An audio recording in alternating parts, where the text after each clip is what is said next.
Welcome to Wine Country at Work. I'm Ralph DeAmicis. Today, I'm lucky enough to be interviewing Kaeli Stephens, who does a fantastic tour of the Tulocay. Did I say correctly? Yes. I did. Amazing. Tulocay Cemetery in Napa, which is a historically very significant spot. And she's also works at the Historical Society, Napa Historical Society, which is right downtown Napa. Yes. If you don't, it's in the Goodman Library, one of the great venerable buildings, stone buildings in the downtown. Beautiful. And so thank you very much for coming and joining with me today. I appreciate it. I'm very excited to be here and tell you about the tour. Now, how long have you been doing the tour? Because I know someone else, it had been started a number of years ago. Yes, it got started in the mid 90s by Nancy Brennan, who is like the paramount historian for Tulocay Cemetery. She was asked to like start recording the history of Tulocay by the board in the 80s, and then started doing the tour between Landmarks Commission and the Historical Society in the 90s. And since then, different board members and directors or Historical Society people have been doing the tour. So last summer, I started training with Dr. Shelley Smith, and we were doing about 2 to 4 a month for like 4 or 5 months. And I would just follow her, and I'd either write notes on everything she was saying, or I'd record her, I'd take photographs, and I'd just listen. So she trained me how to do the tour. And my work digitizing Tulocay's historical records and, going out and trying to find headstones myself has further informed me on what's going on in the cemetery and what there's interesting stuff is hiding. Well, it must be fascinating because, it's the whole history of the town written in stone. Exactly.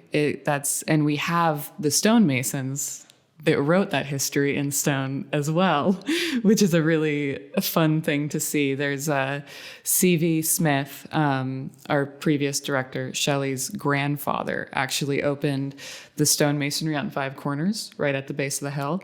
And he got it from Newman and Wing, and he did Newman and Wing's plots and markers. And so that's part of the tour, is passing those and seeing just the stylization of them. And yeah, it's really beautiful. Well, especially because funerary art is an ancient tradition. A great deal of what came down to the cathedrals, for instance, actually came down through the stone carvers that went all the way back to Egypt. Yes.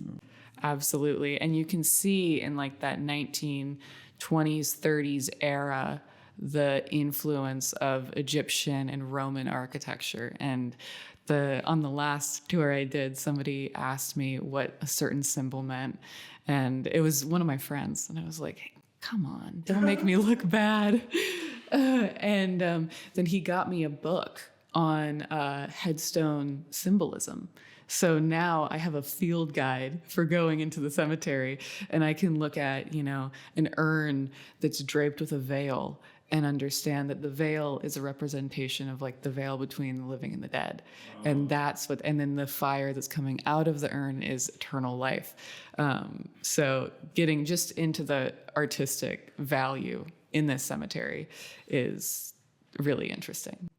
Well, it's a fascinating story because Napa itself is so eclectic.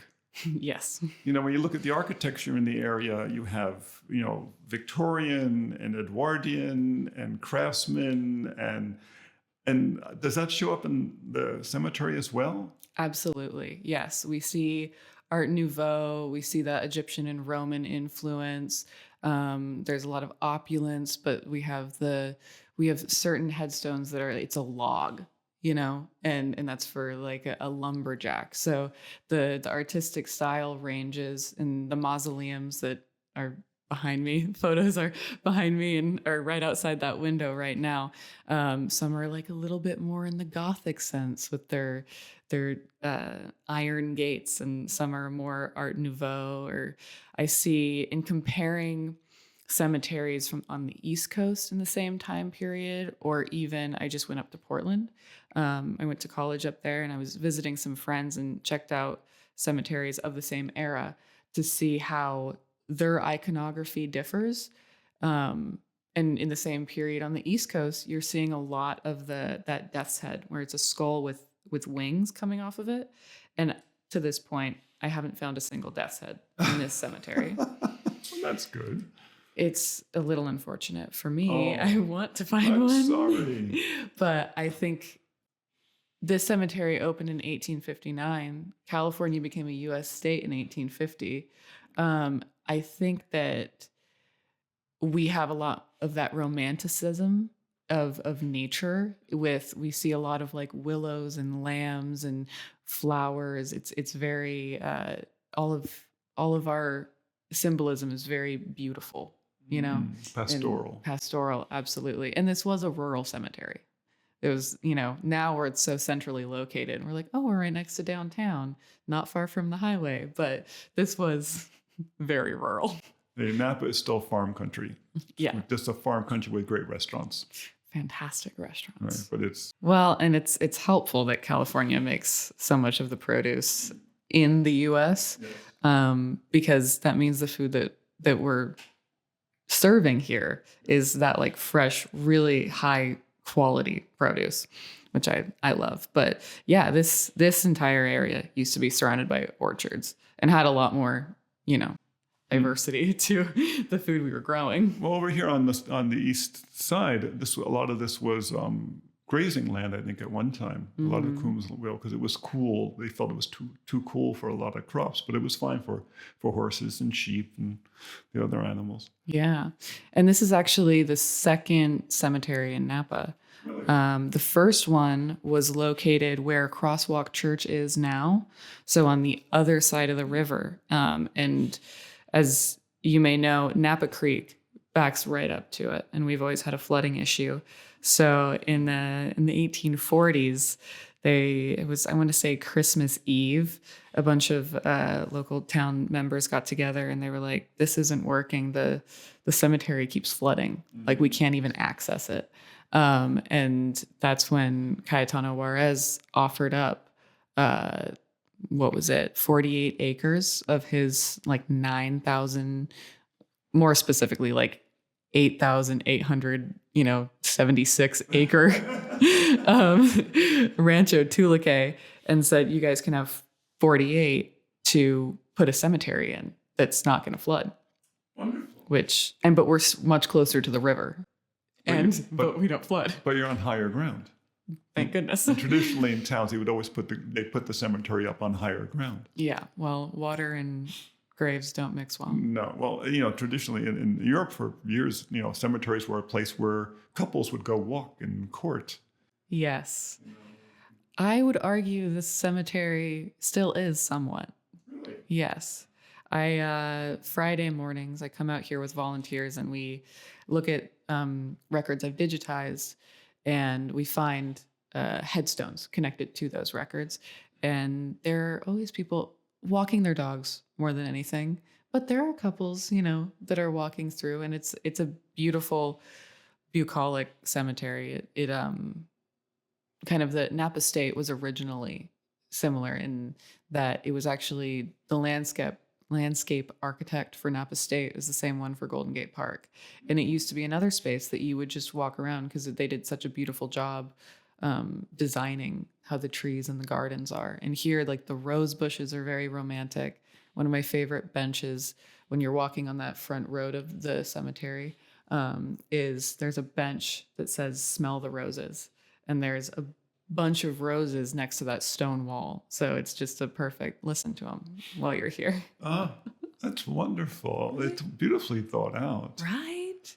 And when I believe cemeteries should be a place where people feel comforted, where they feel, when we come into life, everyone knows we have an expiration date pretty much. And so Yes. recognizing that we'll be remembered, remembering those that we've loved, and the belief we're going to see them again. I think it's nice that it's so comforting. It's nice it's such a beautiful location up here on the hills. Absolutely. I do. I love walking through and spending time in the cemetery, and just working with historical records and searching for people from like the 1880s, there is something so fun about finding somebody and saying their name and going, oh, I know where you're from, and I know a little bit of your history, and I found you. Hello. And it is absolutely a beautiful place to see mourning and nature come together, and just seeing little squirrels and birds running around. You can't help but feel kind of very sweet about the cemetery. Well, one of the things that I find so fascinating about history in this area is that it's current. That, the first settlement here, Western settlement, was 1820. It's not that just over 200 years ago. If you had a 100-year-old person who had a grandchild born when they were 100 years old, and that person lived to be 100 years, you're spanning that entire time in 3 generations. Right. It's not that long ago. No. Even I'm sure many of the families that were here in the original settlement are still in the region. Yes, absolutely. The Jacks family has a plot behind Main Mausoleum, and she's a really big part of preserving the history of this cemetery. Those families are still a part of our community. The Juarez plot, the first one that we go to on the tour, because the Juarezes are the people that donated this land. They are able to get a free plot in exchange for all of it. And I want to say the most recent burial in their family plot is 2015. Oh, because their family's still around. Yeah, quite recent. Yeah. Why would you leave? Yeah. Also, you've got, cemetery residents for eternity. Right. So, exactly. You're covered. Yeah. You don't have to worry about being, denied the space. Yeah. And that's something really cool about the family plots is once a plot is purchased, and that one was purchased in 1859 when the cemetery opened, it still belongs to the family as long as they have a lineage. Exactly. Yes. Now, am I correct that Mary Ellen Johnson is buried here? Mary Ellen Pleasant. Pleasant. I'm sorry, Yes. Mary Ellen Pleasant. I'm remarkably good at getting names wrong. That's talent, perfectly really. fine. It's a skill. I know her, so yes, Mary Ellen Pleasant is buried here. I was just speaking with the historian Nancy Brennan. I mentioned earlier. She told me no specific dates to recall, but that she was kind of a legend that she was buried in Tulocay Cemetery. She was located. She was given a proper marker in the 70s. And then at some point since then, they updated the marker. And there is on her marker, it mentions that the San Francisco African American Cultural and Historical Society were a part of that dedication. And there was a ceremony done for recognition as well. And that is, we talk about her history and civil rights during the tour, which is really interesting to have somebody that's that relevant, in our cemetery. She wasn't from Napa, but it was a family from Napa loved her and gave her a space because after everything she did in her life, she died without any money. Right, exactly. But when she had money, she spent it well. Yes, she did.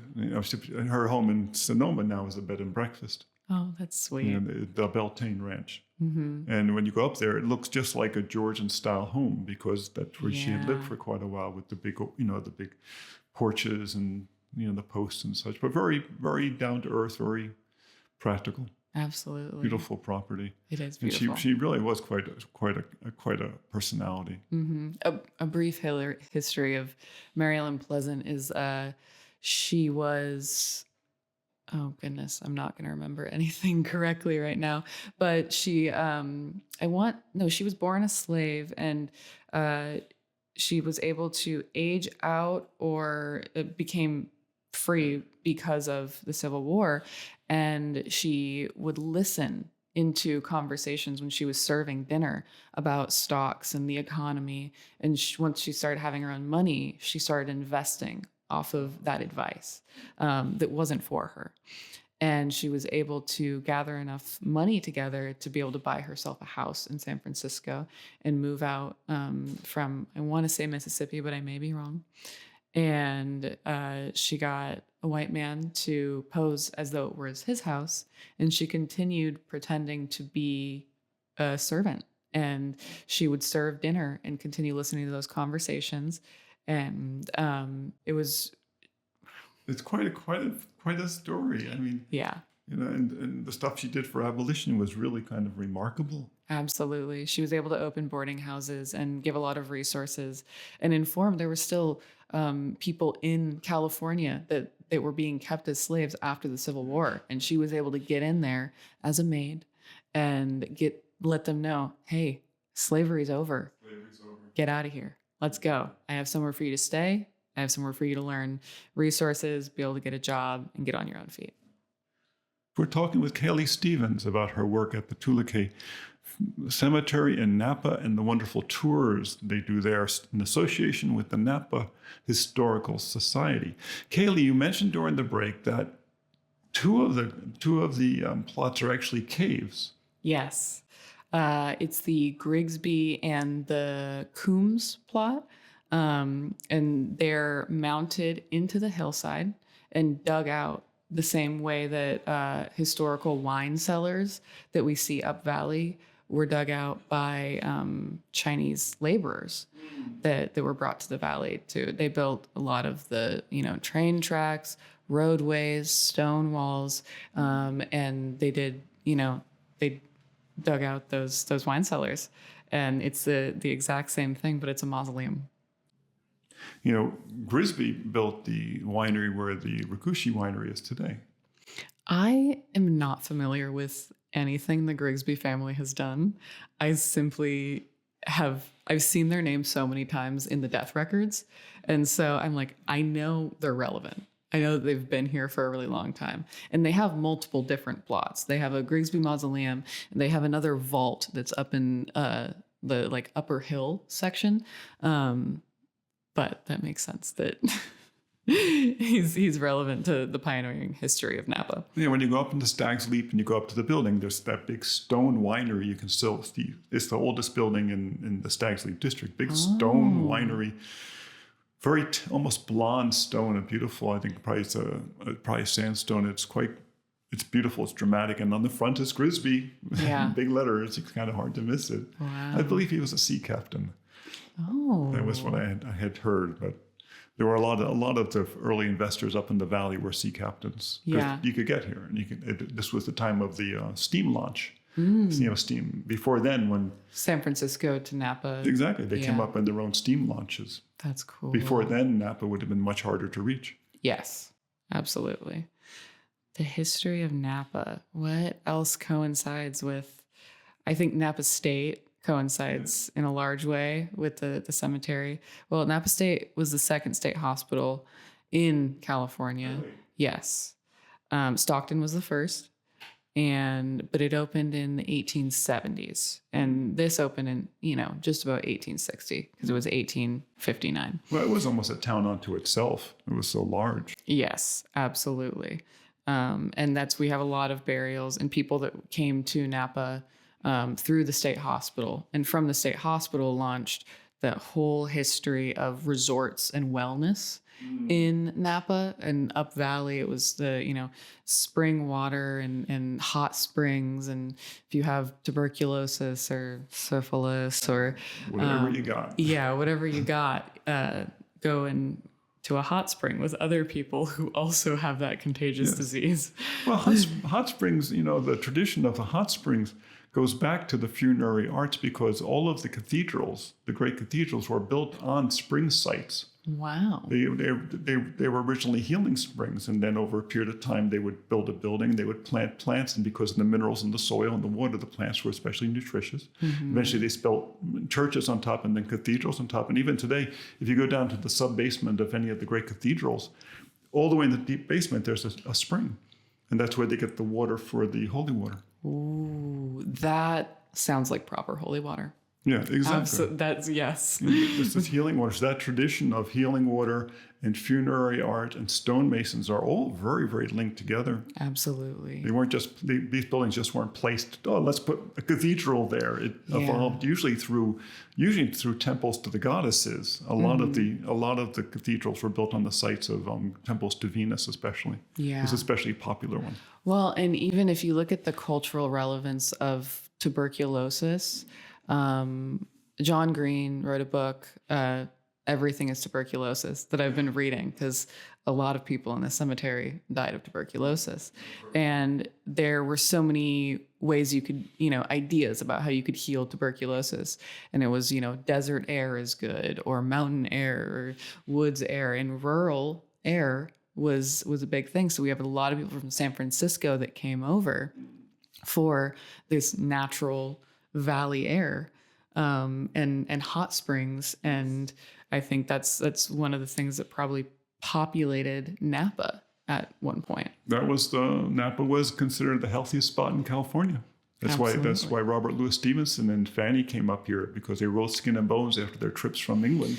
He said, go to Napa, you'll get your health back. A little romantic trip up to St. Helena. Yeah. Now, I'm really curious, you mentioned that there were like certain areas that were the Southern Italians, because there was a wave of Southern Italians and then a wave of Northern Italians, and they ended up in their own part of the cemetery?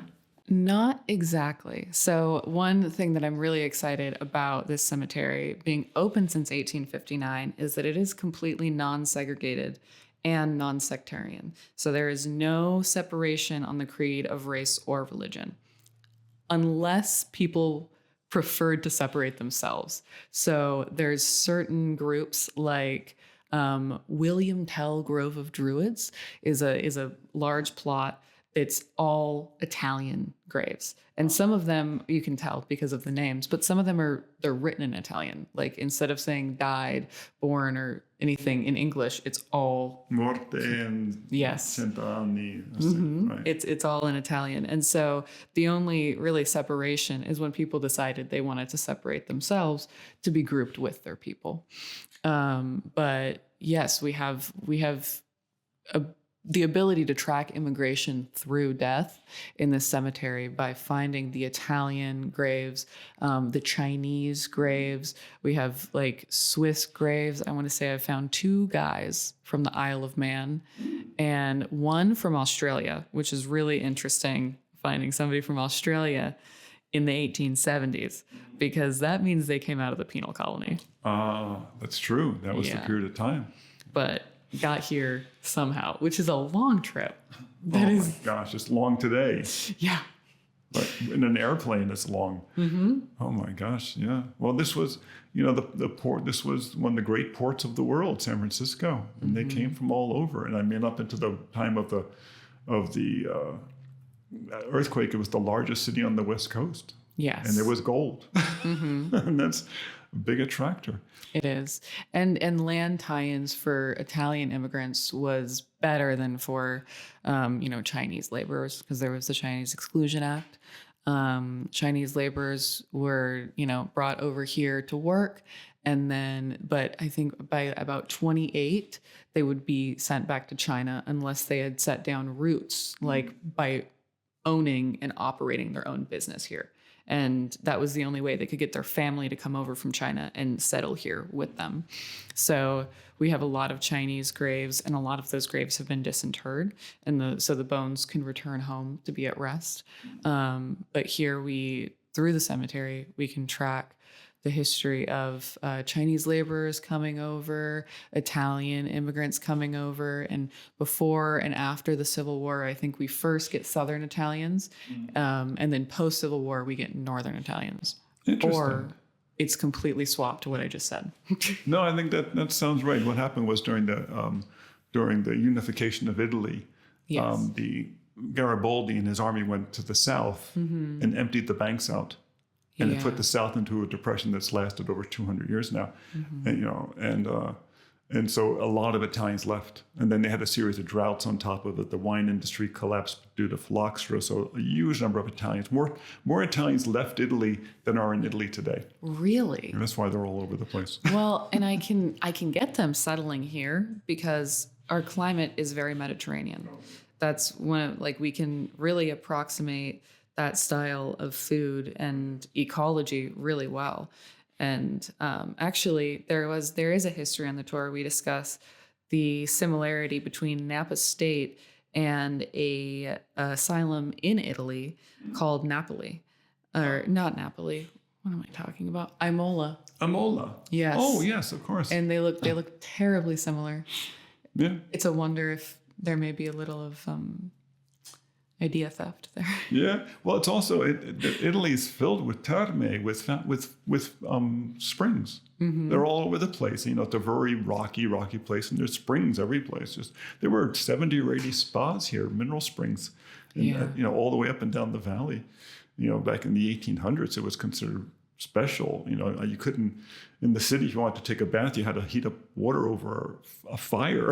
Isn't that special? You come up here and you can just, you know, soak all day long.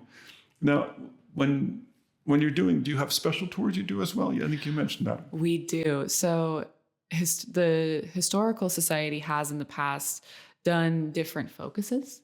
So, and we did a focus that specifically, or Nancy Brennan actually did a focus on Civil War veterans or Chinese immigrants and the families that did settle and stay in Napa and the Chinatown. And most recently, the Historical Society did one that focused specifically on pioneering women in the valley. And the tour we do now is just looking at the history of Tulocay and Napa through the cemetery, and we're picking people from each of those. We're specifically focusing on Maria Higuera Juarez, who her husband and her donated the land, and she ran the rancho because he was out with General Vallejo, you know. So all of those things kind of come together. We do have a special one coming up. The Spooktacular tour we do around Halloween is the tickets always sell out because it's just a hoot and a holler. We do get volunteers and local like board members and community members and maybe the mayor to dress up and act as the folks that we're talking about, those historical figures. And yeah, that's a really fun tour. I want to say sign up or sales are opening for it on August 14th. And it'll be, right next to Halloween. And this is an annual event, isn't it? It is. That's wonderful. We pair it, the Historical Society, we pair it with Trickster Saturday, which is downtown, you know, opens up for all the kids to come trick-or-treating. And we turn the Historical Society, Goodman Library, into a haunted house.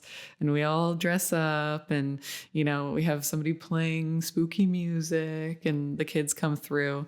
So we do that one day, which is a lot of fun. And then the next day, come out here. That's wonderful. You know, the Historical Society does so many great things. If you've never been to the Historical Society of Napa, make sure you go there. It's a remarkable organization and a wonderful building. Kaeli, thank you so much for doing this today. This was fascinating. I feel very enriched. Thank you. Thank you. So this is Wine Country at Work. Come back and hear us next week, and you all be well.